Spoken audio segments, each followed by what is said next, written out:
Welcome to the Learning and Development Channel, where you can learn, lead, and make a difference.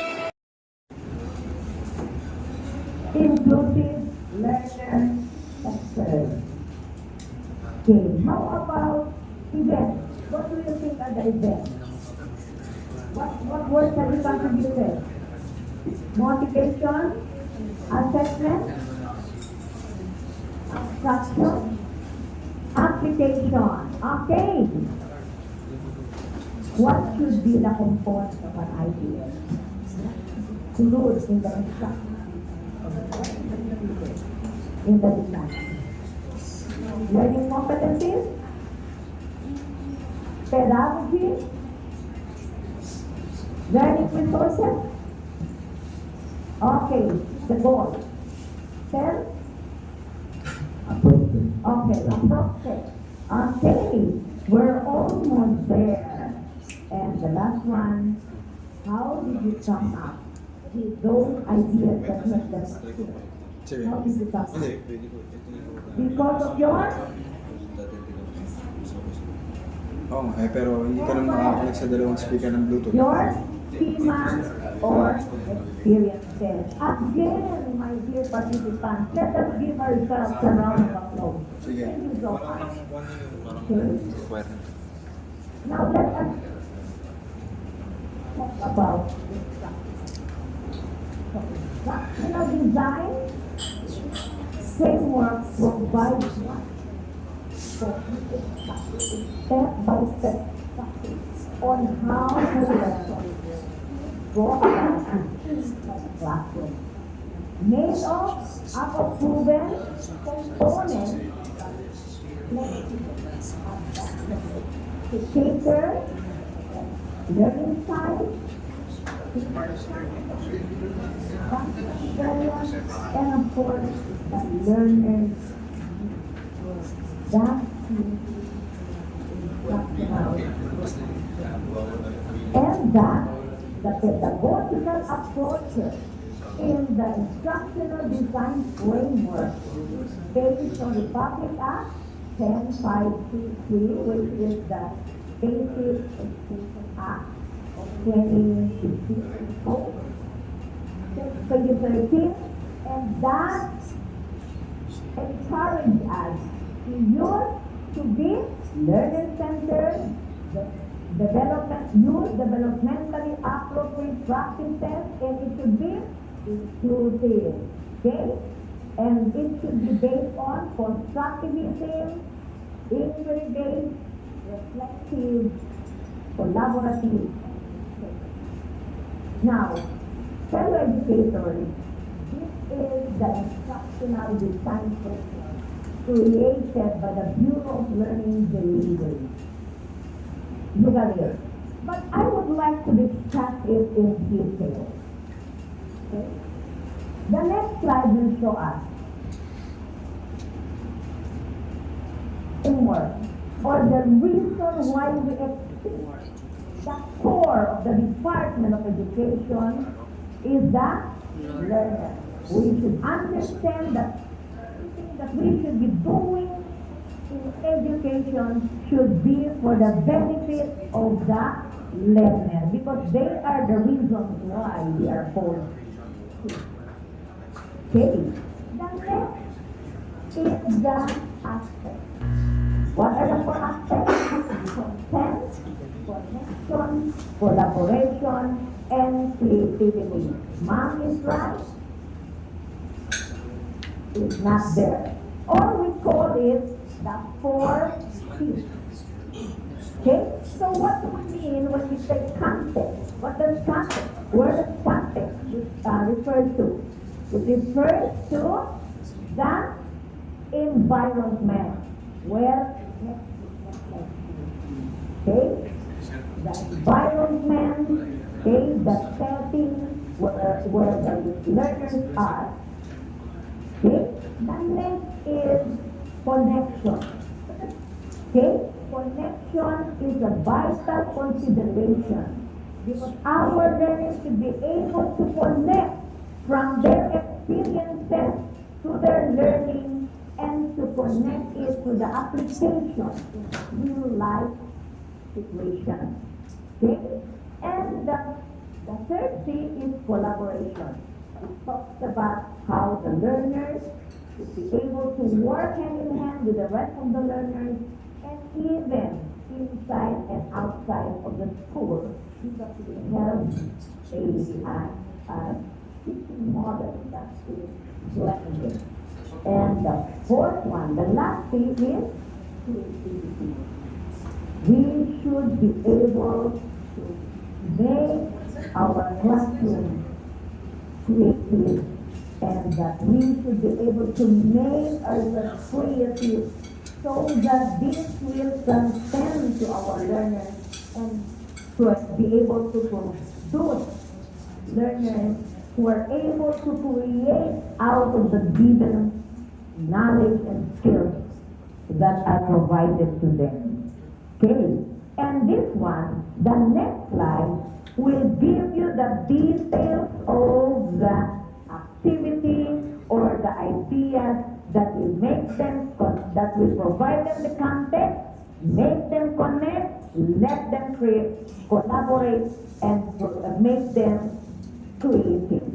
Okay? So, what are the aspects?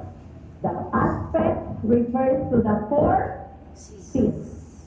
Okay, let's go to the next.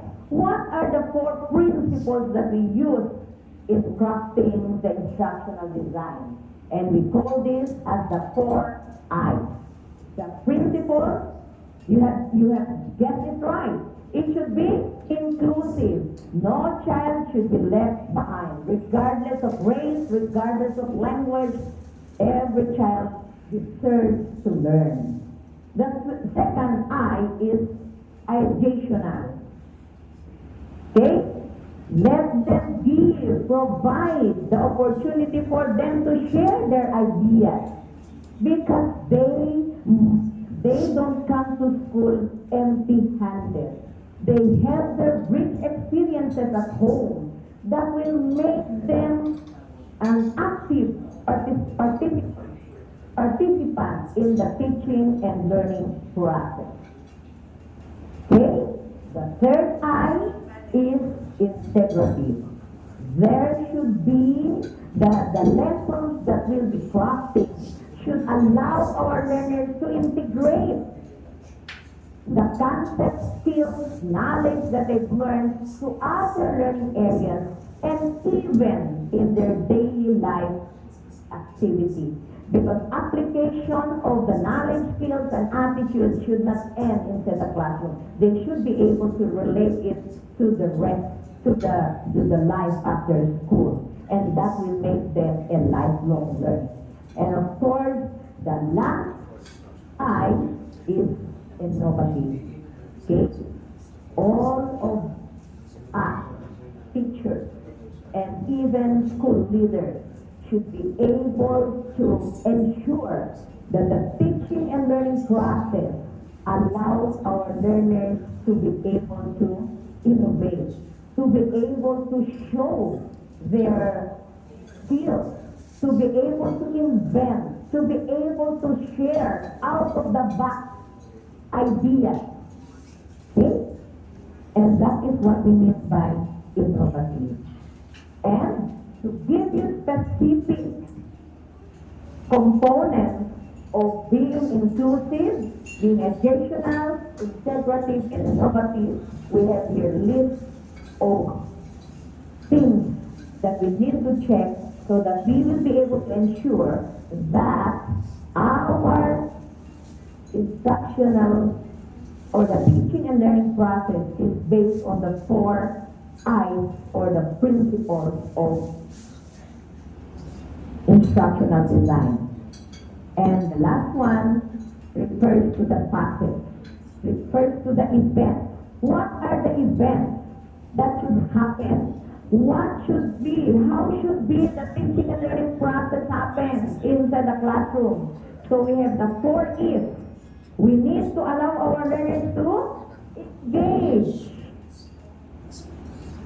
with other learners, with themselves, by doing a hands-on, minds-on activity and provide them practice.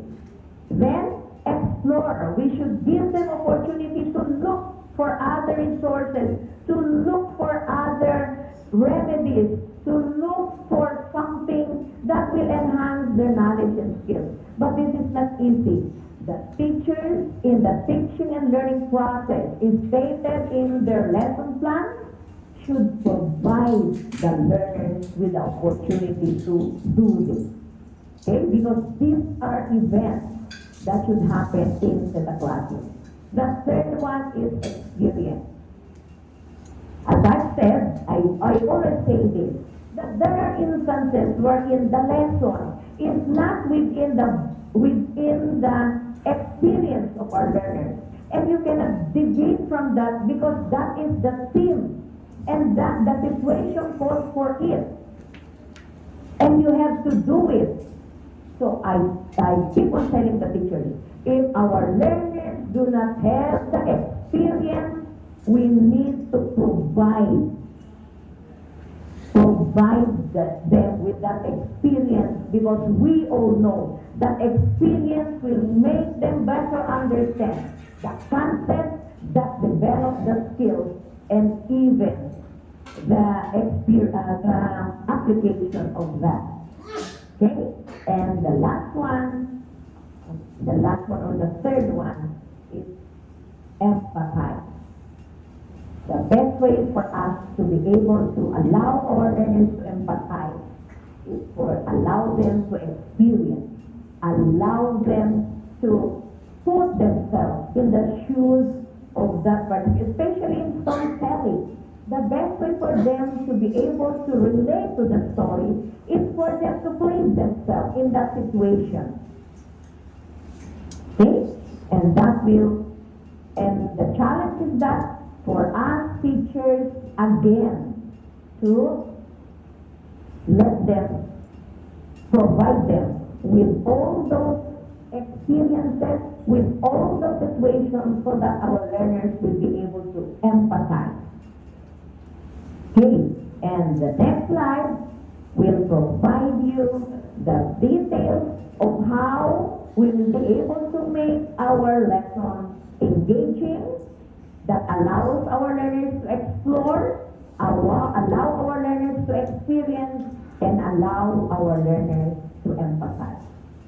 In other words, the event of the lesson will compose of the 4 P's, which are engage, explore, experience, and empathize. Fellow educators, you will see all of this as the BLG team will walk through the lesson later this afternoon.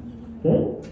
Because they will apply all this in their respective learning areas to show that indeed we follow the Instructional Design Framework. Okay. At the peripheral are curriculum, teaching, and assessment. Why there at the peripheral? Because curriculum, through this, will make our learners achieve our goals for them in basic education. Curriculum is the backbone. If learning is the center of our educational system, curriculum is the backbone, the one that provides us with what our learners should do. And we in the delivery should provide this one so that these two will be connected. And that is what we mean when we say teaching. Okay? So curriculum, the learner, the teaching, or the pedagogical approaches, or the teaching and learning process. And of course, how do we assess that what is stated in the curriculum and what the teachers are doing inside the classroom really provided, really make our learners real? Through assessment. Okay? Klaro po? Okay. Design Framework. Okay? So K to 12, then of course, when we speak of those events, when we speak of those principles, those will be materialized through pedagogical approaches. So ang pedagogical approaches, yun po ang vehicle that will connect curriculum to the learner and make and for the learners to be able to achieve the basic educational goal. Okay? So again, let us remind ourselves that Republic Act 10533 telling us that our pedagogical approaches should be constructivist, inquiry-based, reflective, collaborative, and integrative. Okay?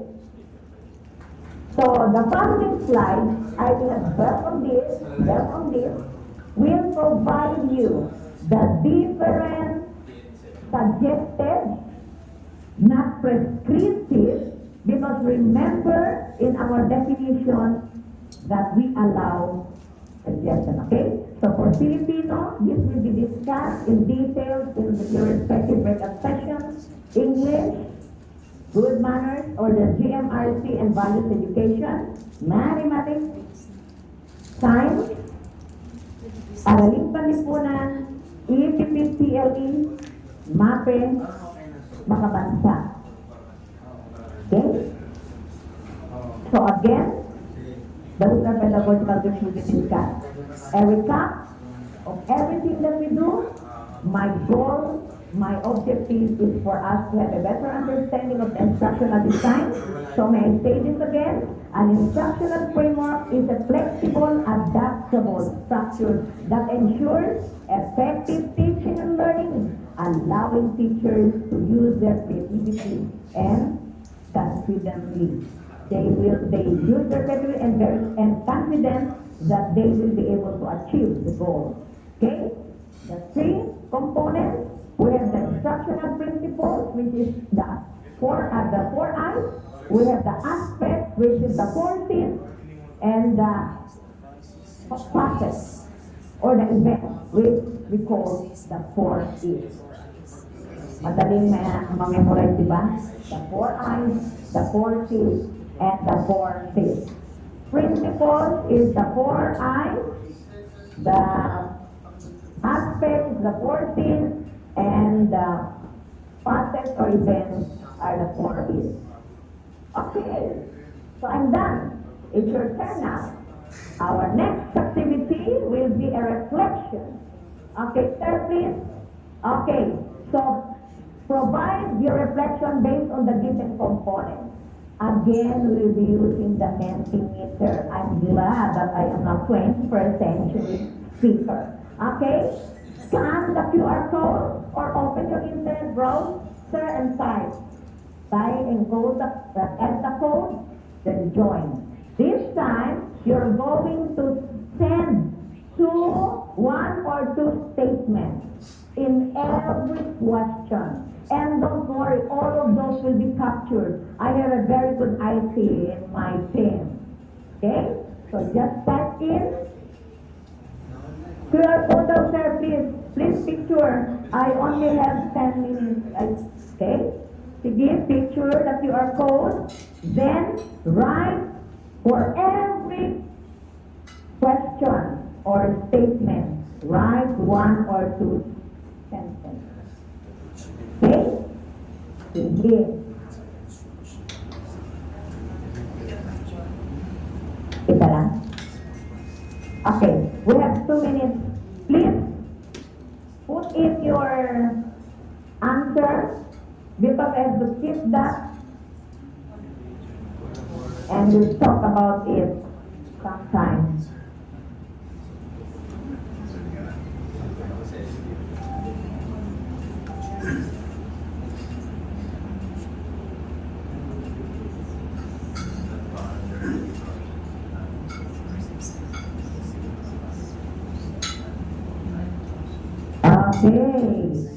Okay, my personal knowledge about the Instructional Design Framework. So what's your personal knowledge about the Instructional Design Framework? you can write a statement on this. Because this is a reflection paper. I'm amazed with how technology can help us make our work easier. But again, in my session guide, I have an option because in situations where we don't have technology, you can use the paper and pencil.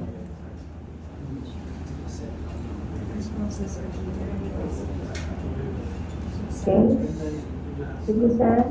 Next. Okay. So my personal knowledge about, so you have heard all the answers. Okay, detailed comprehensive framework, the same as the formal lesson plan for aspects, guided for the, okay, let's proceed to the next question. Next question, sir. My realization, learning about the Instructional Design Framework. What are your realizations?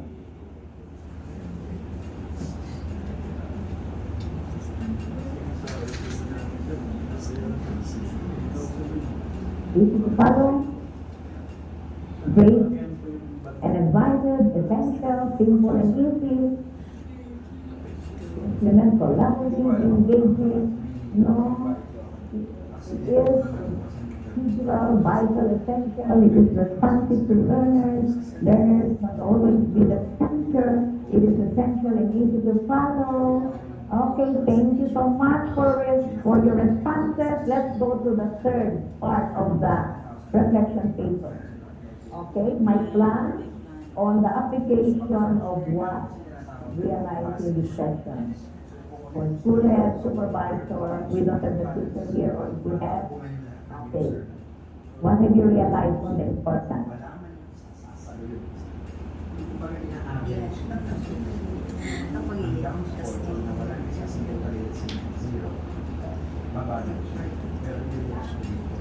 Make it part of the PA provision, share this to the field, cascade. Wow, I love your responses. Thank you so much for expressing your thoughts about what you should be doing, because that is really the goal. Our work should not end here, but should continue as we implement the MATATAG curriculum. Thank you so much for your sharing, my dear educators. I hope you learned from me. We don't have enough time to chita-chita, but I love your participation. And I would like to end my session with this one. Okay? Shall we read all together? I only accept provide the conditions in which I never teach my pupils. I only attempt to provide the conditions in which they can learn.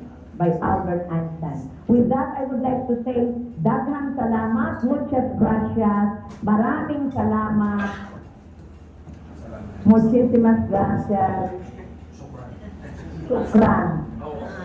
Okay? Okay. Thank you again. Okay, thank you again, and good morning, everyone. Okay.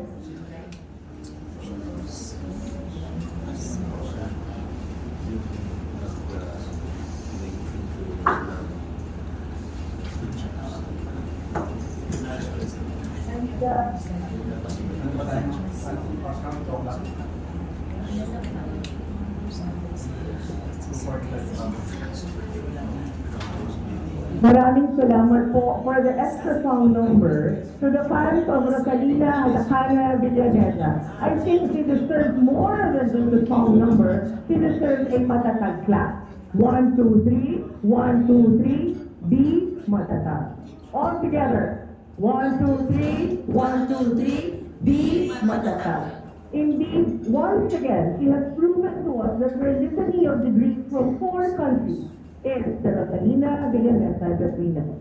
Now, I beg for your indulgence on behalf of the program management team that we will not be able to provide you with snacks. Not for the whole day, guys.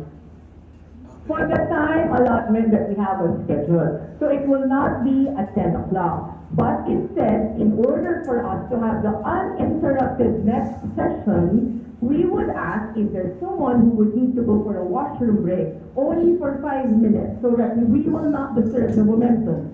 5 minutes, you can go. After 5 minutes, like and subscribe to the L&D channel on YouTube using the link youtube.com/@learn2lead channel.